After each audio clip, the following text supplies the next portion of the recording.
ઠાકર, શ્રી માવજીભાઈ દેસાઈ, જિલ્લા ભાજપ પ્રમુખ શ્રી કીર્તિસિંહ વાઘેલા, જિલ્લા સંગઠન પ્રભારી શ્રી ધવલભાઈ દવે, ભાજપ પ્રદેશ મંત્રી ડોક્ટર સંજયભાઈ દેસાઈ, શ્રીમતી પ્રીતિબેન પટેલ, અમારા વડીલ મુરબ્બી અને પૂર્વ કેન્દ્રીય મંત્રી શ્રી હરિભાઈ ચૌધરી, પૂર્વ સાંસદ શ્રી દિનેશભાઈ અનાવાડિયા, બનાસકાંઠા લોકસભાના ઉમેદવાર શ્રીમતી રેખાબેન ચૌધરી, પૂર્વ મંત્રી શ્રી હરજીવનભાઈ પટેલ, શ્રી કાંતિભાઈ કચોરિયા, વડગામ વિધાનસભાના ઉમેદવાર શ્રી મણિભાઈ વાઘેલા,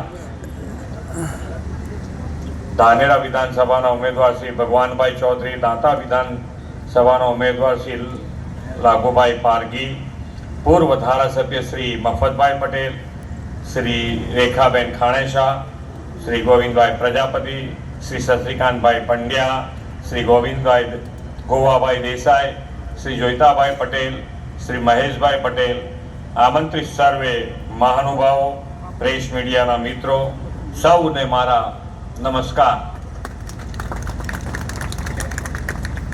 ગરમી તો બરોબર જામી છે. 26મી સુધી તો બરોબર, પણ ટેવાયેલા બધા છીએ ને. ફેસિલિટી મળતી થઈ પછી તો આક્રમણ આવે, એમાં નહીં. કારણ કે ઘેર એસી ને પંખા ને બધું થઈ ગયું એટલે હવે આક્રમણ આવે. બાકી પહેલા લાઈટ તો નહોતી તો એ આરામથી ઝાડ નીચે બેઠા હોય, ગમે તેટલી ગરમી હોય, કઈ આક્રમણ ના આવે. પણ હવે ફેસિલિટી માન્ય વડાપ્રધાન શ્રીએ વધારે દીધી છે, તો હવે જો લાઈટો ગઈ તો બહુમાં બહુ તો 15 મિનિટ 20મી મિનિટ તો અહીંયા લાઈટો ગઈ હોત ગાંધીનગર ખબર પડે કે લાઈટો ગઈ છે બનાસકાંઠામાં.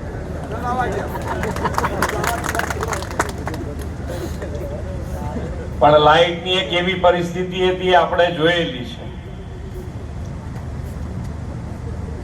વાળું ટાઈમે કહેતા હતા તમે, જયારે માન્ય વડાપ્રધાન શ્રી અહીંયા મુખ્યમંત્રી હતા તો અહીંયાથી ખેડૂત આગેવાનો બધા જાય તો કે વાળું ટાઈમે સાહેબ લાઈટની વ્યવસ્થા કરી આપો, અમને તો બહુ સારું થઈ જાય.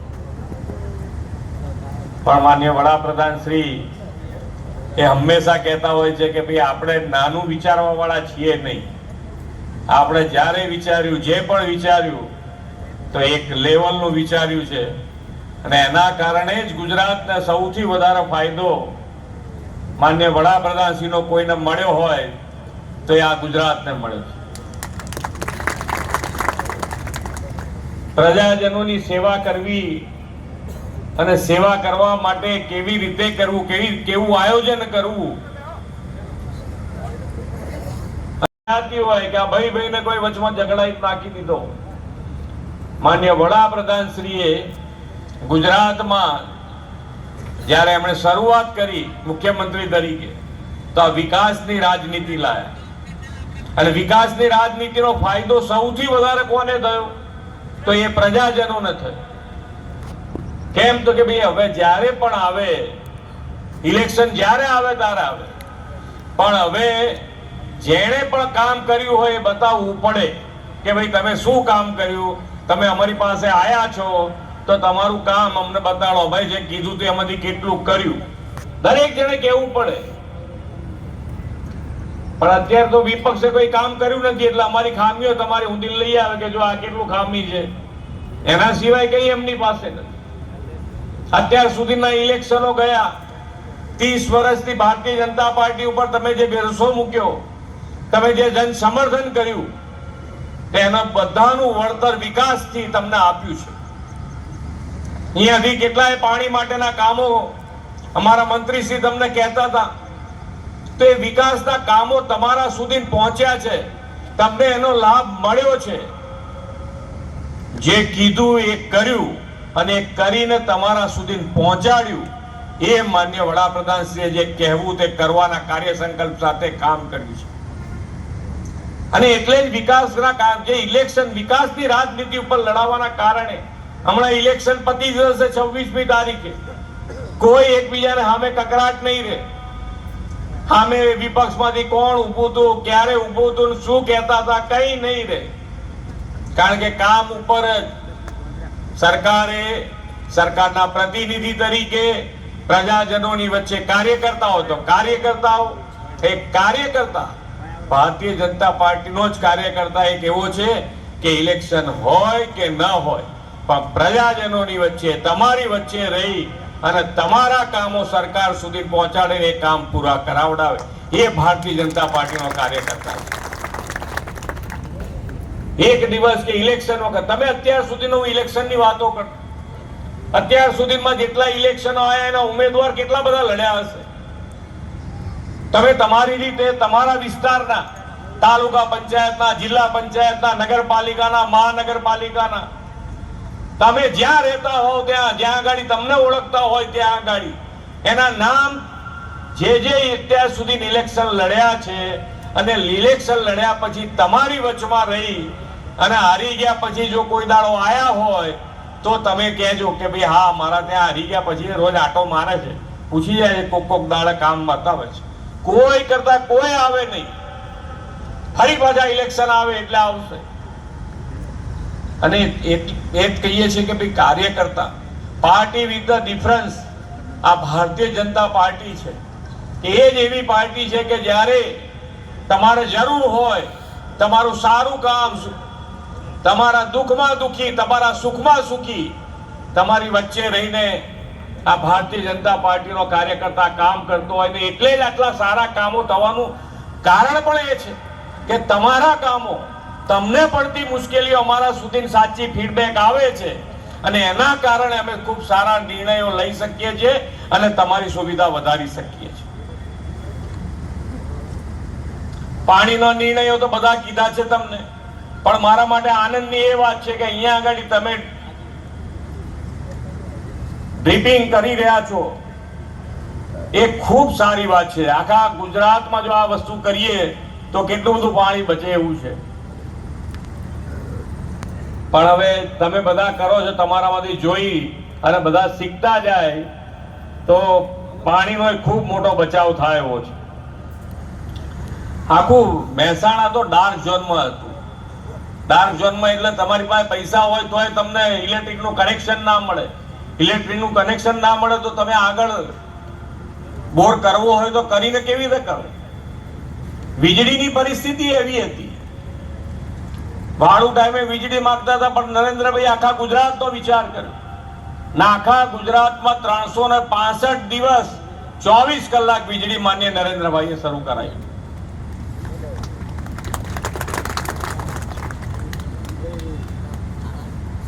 ખેડૂતોને દિવસે વીજળી જોઈતી હતી તો આપણે દિવસે વીજળીની પણ વ્યવસ્થા કરી।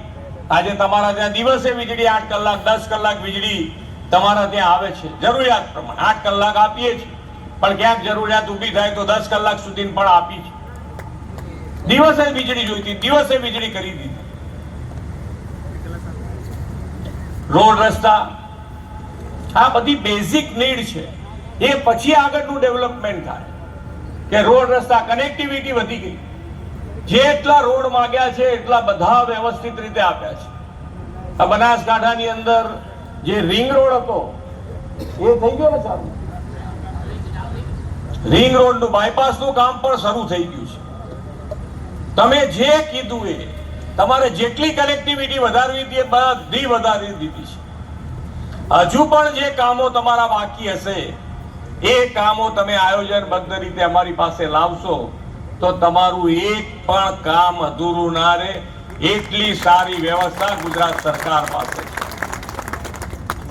પૈસાનો નાણાકીય વ્યવસ્થાપન ગુજરાતમાં ખૂબ મજબૂતાઈથી માનનીય વડાપ્રધાનશ્રીએ અહીંયા કર્યું છે। અહીંયા હમણાં કહેતા હતા એમ કે જ્યારે માન્ય નરેન્દ્રભાઈ મુખ્યમંત્રી હતા ત્યારે 19,000 કરોડનું બજેટ અને આ એક બજેટ આજે 4 લાખ કરોડ સુધી આપણે પહોંચાડ્યું છે। પૈસાની કોઈ કમી ના રહે, વિકાસનું કોઈ કામ પૈસાના હિસાબે ના ઊભું રહે એવું સુદૃઢ આયોજન માનનીય વડાપ્રધાનશ્રીના માર્ગદર્શનમાં ગુજરાત સરકારે કર્યું છે। નાના નાના ધંધા રોજગાર ને બધું તમારે ક્યાંય ને ક્યાંય વધારવું હોય, ડેરી નાખવી હોય તો આ બધા જ માટે આ પાયાની જે જરૂરિયાત હતી કે ભાઈ પાણીની વ્યવસ્થા હોવી જોઈએ, લાઇટની વ્યવસ્થા હોવી જોઈએ, ઇન્ફ્રાસ્ટ્રક્ચર હોવું જોઈએ, અવર જવાનો રસ્તા હોવા જોઈએ, એ બધી જ પહેલા વ્યવસ્થા કરી. તો આજે આખા ગુજરાતમાં તમારે જ્યાં આગળ જે ગામમાં, તાલુકા મથકે, જિલ્લા મથકે જે તમારે નાને મોટો કારખાનું નાખવું હોય તો તમે નાખી શકો, એ પોઝિશન આજે ઊભી થઈ છે. અને એના કારણે જ્યારે માન્ય નરેન્દ્રભાઈએ ગુજરાતમાં મુખ્યમંત્રી તરીકેની શરૂઆત કરી ત્યારે MSME ખાલી 1.81 લાખ હતા અને આજે એ સંખ્યા વધીને 27 લાખને પાર થઈ છે. 27 લાખને પાર.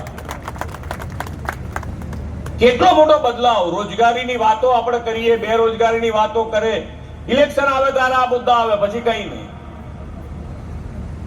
પણ રોજગારી માટેની જે વ્યવસ્થા કરી છે એ વ્યવસ્થા માન્ય 2003માં નરેન્દ્રભાઈએ વાઇબ્રન્ટ ગુજરાત શરૂ કરાવી અને એનાથી આ બધા જ ફાયદા થયા છે. ગ્લોબલ પ્લેટફોર્મ એ વખતે આપ્યું. 500 જે મોટી કંપનીઓ છે, આખા વર્લ્ડની 500 મોટી કંપનીઓમાં છે, એમાંથી 100 કંપનીઓ આજે ગુજરાતમાં કાર્યરત છે. 100 કંપનીઓથી વધારે. આ બદલાવ છે. દરેકે દરેક ક્ષેત્રે શિક્ષણની વાત, શિક્ષણની સાથે સાથે સ્વાસ્થ્યમાં પણ સેવા કરવી હોય તો શિક્ષણની જરૂરિયાત. ડોક્ટર બનાવવા છે તો પણ ડોક્ટર માટેની વ્યવસ્થા જ નહોતી. પહેલા મેડિકલ કોલેજો 8 હતી આખા ગુજરાતમાં અને એ 8 મેડિકલ કોલેજોમાં 1175 મેડિકલ સીટો હતી. આજે આપણે દરેક જિલ્લે એક મેડિકલ કોલેજ થાય એ રીતે આગળ વધી રહ્યા છે. આજે આપણી પાસે 43 મેડિકલ કોલેજ અને 7,000 થી વધુ સીટો ડોક્ટરની આપણે કરી રહ્યા છે. દર વર્ષે 7,000 થી વધારે ડોક્ટરો આપણને મળે. ડોક્ટરો હશે તો કે હેલ્થ સેન્ટર, દવાખાના, બધે ડોક્ટરની જરૂરિયાત. ડોક્ટર વગર કેવી રીતે ચાલે? આ એ જ ગુજરાત, એટલું જ ગુજરાત છે. ગુજરાતમાં તો વધઘટ નહીં થઈ હોય, પણ જેટલી વ્યવસ્થા ઊભી કરવી હોય, ગામે ગામ વ્યવસ્થા ઊભી કરવી છે, ગામે ગામ સ્વાસ્થ્ય માટેનું કામ કરવું છે, તો એના માટે આ ડોક્ટરોની પણ આવશ્યકતા ને એના કારણે આજે જિલ્લા દીઠ એક મેડિકલ કોલેજ થાય એ પ્રમાણે આપણે આગળ વધીને આટલા ડોક્ટરો. હવે 2 વર્ષ થશે એટલે લગભગ ક્યાંય કરતા ક્યાંય આજે ક્યાંક નાની મોટી બૂમ હશે ડોક્ટરની, પણ 2 વર્ષ પછી એક પણ બૂમ મેડિકલ ક્ષેત્રે નહીં રહે એટલા ડોક્ટરો આપણી પાસે હશે. ખૂબ સારું આયોજન થયું છે. આયોજનબદ્ધ રીતે આગળ વધ્યા અને એટલે જ વિકાસની રાજનીતિ કે ભાઈ તમારે કંઈ પણ કરવું છે તો તમે તમારો પ્લાન બતાડો કે તમે શું કરવા માંગો છો, કેવી રીતે આગળ વધવા માંગો છો. સુશાસન, વહીવટી સુધારા કરીને જેટલા ફાયદા થાય એટલા ખેડૂતો માટે કર્યા છે. નવી શરતમાંથી જૂની શરતમાં તમારી જમીન સરકારે તમારા 7/12માં સુધારો જ કરીને આપી દીધો. તમને તમારા અરજી નહીં કરવાની, કોઈ પ્રીમિયમ ભરવામાંથી બાદ થઈ ગયું. તમારા ભાઈઓના ભાગ પડીને એકબીજાના જમીનો આવી હોય તમારા હાથમાં તો એ જમીનોમાં પણ તમે 300 રૂપિયામાં તમારો દસ્તાવેજ કરાવી શકો એવી સુવિધા કરી. આડી લીટી, ઊભી લીટી બધું આવી ગયું. ખેડૂત ખરીદનો દાખલો પહેલા 52 થી માંગતા હતા, એ પણ તમારા 25 વર્ષ, આજથી જૂના 25 વર્ષ સુધીનો રેકોર્ડ ચેક કરવાનો. એનાથી વધારે રેકોર્ડ ચેક કરવાનું થતું નથી. એનો મતલબ એવો નથી કે જે ખોટા ખેડૂત થયા છે એને છોડી દીધા છે, પણ તમારી મુશ્કેલી, તમને મુશ્કેલી ના પડે એના માટેની વ્યવસ્થા જેટલી સુધારા જ્યાં જ્યાં કરવા લાગ્યા એ અમે કર્યા છે. આરોગ્યમાં પણ માન્ય વડાપ્રધાનશ્રીએ યોગથી આયુષ્યમાન સુધીનું આપણને સ્વાસ્થ્ય માટેનું સુરક્ષા કવચ આપ્યું છે. સૌથી પહેલા તો આપણે માદા ના પડીએ એ ઉત્તમ છે, પણ આપણે માદા ના પડવા માટે યોગ કરવા પડે. પણ હવે યોગ આ ભાગદોડ વાળી જિંદગીમાં યોગ કોણ કરે કે? અને પછી માદા પડ્યા તો એ આપણે માદા પડ્યા હોય, કાં તો સરકારી કાં પ્રાઇવેટ કોઈ પણ હોસ્પિટલમાં આયુષ્યમાન કાર્ડ સાહેબનું લઈને જાઓ એટલે 1 પણ રૂપિયા ખર્ચ્યા વગર તમારી બધી જ માંદગી દૂર થઈ જાય. આયુષ્યમાન કાર્ડની વ્યવસ્થાથી કેન્દ્ર સરકાર 5 લાખ રૂપિયા આપે ને એની અંદર ગુજરાત સરકાર બીજા 5 લાખ ઉમેરીને ગુજરાતમાં તો 10 લાખ રૂપિયા સુધીની વ્યવસ્થા કરી. પહેલા 1-2 લાખ કે 3 લાખ રૂપિયાની માંદગી ક્યાંક આવી ગઈ તો માણસ એનું કુટુંબ આખું દેવામાં ડૂબી જાય, આખી જિંદગી પૈસા કમાઈને દેવું જ ભર્યા કરે. પણ આ કાર્ડ આવવાથી આજે એટલી મોટી તાકાત વધી ગઈ કે હવે કોઈ માદું પડવાનું હોય ને તો કાર્ડ ગજવામાં હોય તો માદું ના પડે, એટલી તાકાત વાળું આ કાર્ડ છે. તો જેની પાસે ના હોય એને ખબર હોય, પૈસા ના હોય એને તકલીફ આવે ત્યારે એને ખબર પડે કે આ તો કેટલી મોટી વસ્તુ છે. જેની પાસે હોય એના માટે વાંધો નહીં, પણ જેને ના હોય એના માટે તો. અને આખા દુનિયામાં આવી કોઈ જગ્યાએ આવી યોજના ક્યાંય લાગુ થઈ હોય એવું આખી દુનિયામાં ફક્ત ને ફક્ત નરેન્દ્રભાઈએ આપણા ભારત દેશમાં લાગુ કરી છે. આટલી મોટી યોજના જ ક્યાંય નહીં, આ સંવેદના સાથે જોડાયેલી યોજના છે.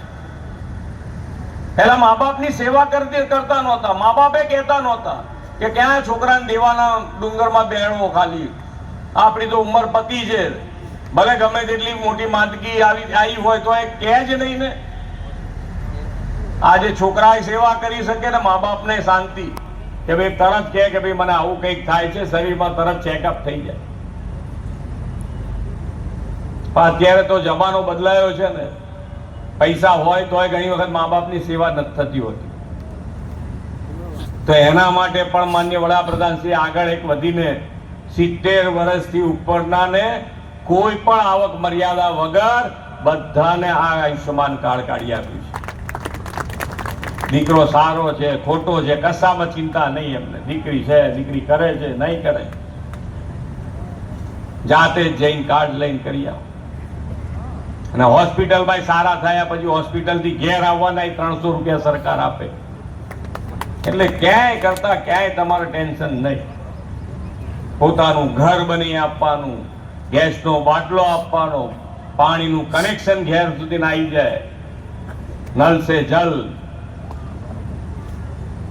બધી ફેસિલિટી વધી છે. પણ સાથે સાથે આપણે પણ ધ્યાન રાખવાનું છે કે ભાઈ જરૂરિયાત પ્રમાણેનું વાપરીએ. આપણે જે મુશ્કેલી ભોગવી એમાંથી બહાર આવી ગયા છે. પાણીની મુશ્કેલી આપણે બધાએ જોયેલી છે અને એ પાણીની મુશ્કેલીમાંથી બહાર આવી ગયા છે. તો હવે આપણે આપણા ભવિષ્ય માટે આપણી પાસે વિઝનરી લીડરશિપ છે, એનો લાભ છે આપણને કે ભાઈ આજનું તો આપણે વિચાર્યું, પણ આવતીકાલનું પણ આજથી વિચારવાનું શરૂ કરી અને આખા દેશમાં કેચ ધ રેન અંતર્ગત આખા ભારત દેશમાં મુહિમ ઉપાડી છે. અને આપણે ગુજરાતમાં પણ એનું ખૂબ સારું કામ થયું છે. દરેક ધારાસભ્યને 50 લાખ રૂપિયા આપ્યા છે કે તમારે જ્યાં આગળ તમારા વિસ્તારમાં તમે કહેશો ત્યાં આગળ વરસાદનું પાણી બચાવાય તો બચાવો, વાપરાય તો વાપરો, પણ એના સિવાય પણ જો વરસાદનું પાણી ત્યાં આગળ ના તમે સંગ્રહ કરી શકો તો એને જમીનમાં ઉતારવા માટે આ કેચ ધ રેન અંતર્ગત આ પૈસા વાપરવાના છે. તો જમીનમાં ઉતારી આજથી ઉતારવાનું શરૂ કરી દઈશું, ભવિષ્યનો લાભ થવાનો જ છે. તો આ રીતે જો આપણે તો સૌએ જે માન્ય વડાપ્રધાનશ્રીને સંકલ્પ છે કે વિકસિત ભારત માટેનો, તો વિકસિત ભારત માટેનું કાર્ય પદ્ધતિ શું હોઈ શકે કે ભાઈ આપણે બધાએ નાની સરકારી કોઈ પણ યોજના બનાવી હોય તો એની અંદર કેન્દ્ર સ્થાને નાનો માણસ, સેવાળાનો માણસ, સામાન્ય માણસ એને રાખીને આ બધી યોજનાઓ બનાવી છે. અને આ યોજનાઓ દરેક જણને પોતાને મળવા પાત્ર દરેક જણને 100% સેચ્યુરેશન માટે પણ સરકારે અમલ કરાવવા માટેનો પણ પ્રયત્ન કર્યો છે. 100% સરકારી યોજનાનો લાભ તમને મળે એના માટેનો પ્રયત્ન થયો છે. દરેક જણ, નાનો માણસ, સેવાળાનો માણસ મુખ્ય પ્રવાહમાં કેવી રીતે આવે એના માટેનો પ્રયત્ન કર્યો છે. અને એટલે જ માન્ય વડાપ્રધાન શ્રી વિકસિત ભારતનો સંકલ્પ કરી શક્યા. વિકસિત ભારતથી આપણે વિકસિત ગુજરાત બનાવવું છે અને વિકસિત ગુજરાત ક્યારે બનાવી શકીશું? તો કે ભાઈ આપણે બધા સાથે મળી અને વિકસિત ગુજરાત માટે સૌનો સાથ, સૌનો વિકાસ, સૌનો વિશ્વાસ અને સૌનો પ્રયાસ. અને સૌનો પ્રયાસ કેવો રહેવો જોઈએ?